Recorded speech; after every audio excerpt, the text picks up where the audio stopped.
Hi everybody, this is Jamie with Sweet Pickins here in Reno, Nevada. I'm so excited that you guys are joining me, and Happy New Year. We are starting out a new year. So hard to believe, these years just fly by, but I want to start the new year out by organizing. So normally you guys see me as I'm creating and DIYing, we're crafting and we're making fun stuff, but today we're going to create and organize a space that is easy, functional, saves you time, saves you money, and saves you frustration. Okay, my job today is to inspire you to be more organized. So I hope that I can do that by the end of this video. You have to remember that your kitchen is the heart of the home. So everyone is in your kitchen, and everyone comes to the kitchen and talks in the kitchen when you're trying to cook. And if it's organized, it's so much easier. It's cleaner. It just makes everything easier. Cooking and entertaining, everything. So just remember that being organized in your kitchen really can go a long way, especially for frustration. So anyway, let's get started. So we are implementing something that I showed about 2 years ago, and we got so much buzz. Lots of people decided to do this in their kitchen, in their pantries, and it has just been a really cool, fun thing for our family to see how much it's transformed our pantry and how easy it is when I'm cooking, as I do the bulk of the cooking, how much easier it is. So whether you have a walk-in pantry like I do, my pantry is behind us, I do have a full walk-in pantry, and I'm so thankful for that because it's wonderful. But if you guys don't have that, if you guys just have a small piece of furniture like we used to do, in our old home we had a piece of furniture and we just would organize that, and that was our pantry. And that is okay. Or if you have just a really small pantry, that's okay too. This is going to help to organize you, your family, and just make everything less frustrating. So let me show you guys what I implemented and give you some tips and tricks to what seems to have worked for us and what I have implemented and what I have learned over the last couple of years using this system. So what I like to do is put everything I can. If you can fit in a mason jar, I'd stick you in here too. Anything that can fit in a mason jar, I'm going to put in here because it's going to stay clean, it's going to stay fresh, it's going to be easy for the kids and me to be able to use. So I like to start out by showing snacks because my kids love snacks. They're snacks, all the time eating snacks. So I will buy snacks. So for example, these are just some examples. I have probably about 80 of these jars in my pantry, so the pantry is full. On here, this is pretzels. So pretzels come in here, they're easy. The kids open the pretzels, this is what we tell our kids to do, and you pour them in a bowl. Do not reach your hands in here, pour them in a bowl. And then close it tight and it's fresh, okay? We do Nilla wafers. So here's some crackers for the kids, easy again. And if your kids are tiny, obviously these are gonna be heavy, but my kids are a little bit older, they can grab them with no problems, they pour them in a bowl and they've got a snack. Crackers, love crackers. So these are easy. So when I'm doing a soup bar, sometimes I'll make a whole bunch of soups and we'll have a soup bar. Well, I'll just put out all my mason jars with all the different crackers and you just take out what you need. So that makes it really, really simple. Again, if you have little kids, this is gonna be a challenge because they've got some weight behind them, they're glass. So, but having snacks is great because how many times has your kids opened up a brand new pack of pretzels and ripped the whole thing, and then everything goes stale?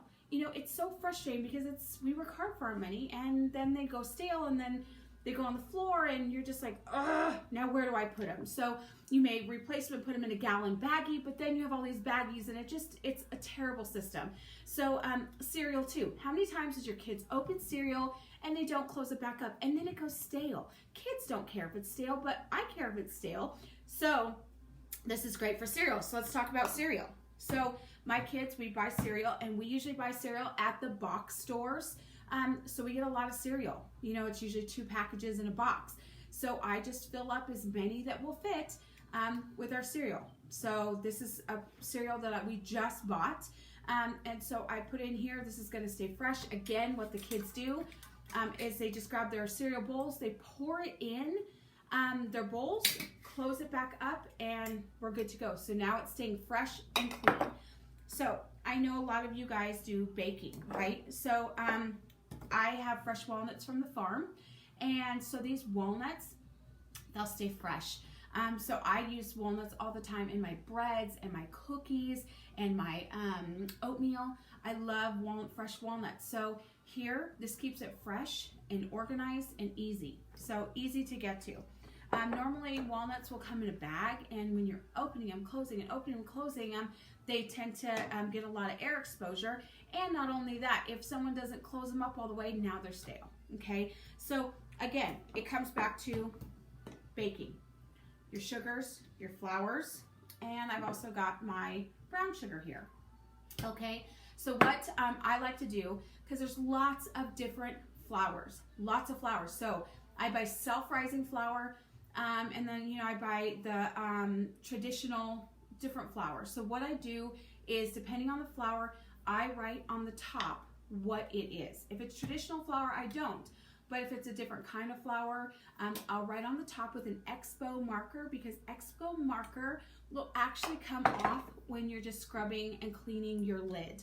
So you could just use an SOS pad, or you can just use your sponge, and it comes right off. So an Expo marker, you can label everything on the top. Or if your kids have peanut allergies and they're still little, you could do some kind of do not eat or something on the top. So it's definitely something. Or for me, when I find a little snack that I love, I put on here, do not eat.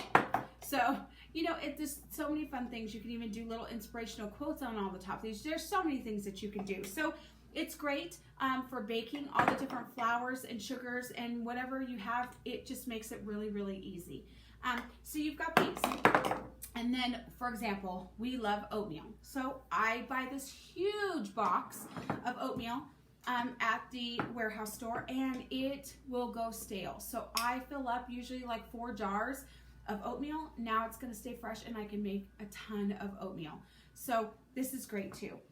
We love hot chocolate, and in our hot chocolate, we make hot chocolate, and we put some chocolate chips in, and then we put marshmallows. Okay, guys, I know every mom can relate to this.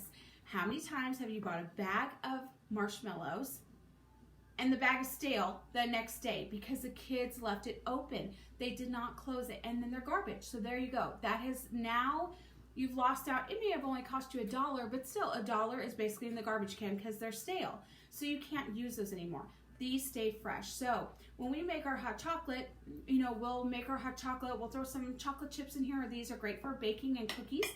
And then we'll put marshmallows on the top. Everything stays clean and organized and mostly fresh. And with these, I buy this big, huge bag at the warehouse store.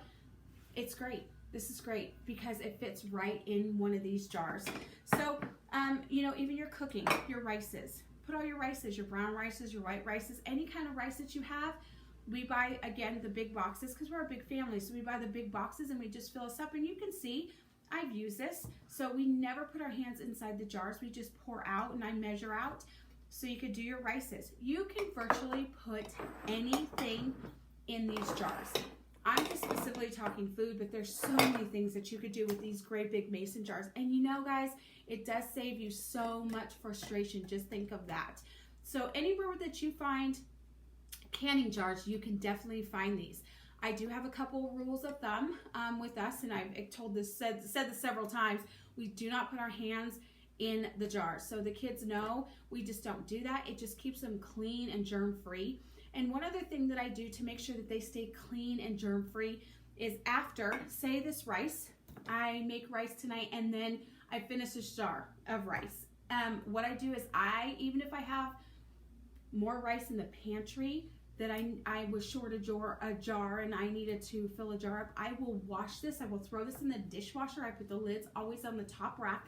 I put these on the bottom rack, and I will wash them before I put anything else in there. So when this is gone, I wash it and then refill it. When this is gone, I wash it and refill it. So they're always staying clean and fresh. So this just makes it easy. Again, label the tops with an Expo marker. That comes off easy, and then you can just keep relabeling. If for some reason you want, to label all your sugars, your flours, or whatever the case may be, it just gives you a little bit of flexibility. So just remember, being organized is being in control of your space and your time. So when you're organized, you control your space. And you know what? By controlling your space, you're controlling your time. So when we're cooking, you know, if everything is organized, you've got control of your space. It makes it easier. I need flour, I need rice, I need, you know, I don't know, oats. So we're gonna pull everything out, and then you're gonna put it back. And it's just so much more efficient on money and on time, and mostly frustration, because I know as a mom, it could be so frustrating not having everything organized and easy to get to. So I hope that I was able to inspire you to be organized today. January, we're really going to focus on organizing, so I'm going to be popping on all the time with different tips and different sayings and just little things to help you guys get organized. And you know what? I have already organized my kitchen, so this is total inspiration for you. Maybe you'll get started. Every year in January, I come into one space. For example, my kitchen was last weekend. I came in here and I gutted my kitchen. And I basically said, okay, what can I donate and what can I put back and reorganize? How do I get rid of some of my clutter that I've collected over the year? And if it is good and somebody can use it, please donate it, because there's someone out there that doesn't have it. You know, just remember how fortunate you are. So I always like to donate what I can back, and then I keep what we'd like to keep. So I've already done that with my kitchen, and I now will go through every piece of furniture and most all the spaces in the home. I don't do the kids' rooms, but you know, I'll do all the living rooms, and I'll do all the vintage buffets, and I'll go through each piece of furniture just to declutter and clean up and organize. It just feels so much better, and this is the time of year. I always say I spring clean in January and February, because it just makes life easier. So I hope that I was able to inspire you. Again, my name is Jamie, and I'm with Sweet Pickins. You can find me on Instagram and Facebook. Just type in Sweet Pickins, Pickins, Reno. Or you can always email me at sweetpickinsreno@aol.com. Thank you guys so much. I hope you guys have a wonderful new year. Please stay tuned. Follow my page and tell your friends. Share this video and tell your friends about this, and there'll be lots of DIYs. We're going to be crafting, but we are going to be organizing a lot in the month of January. So again, thank you guys so much for joining me. I hope you guys have a happy new year, and make sure you share with your friends. Bye guys.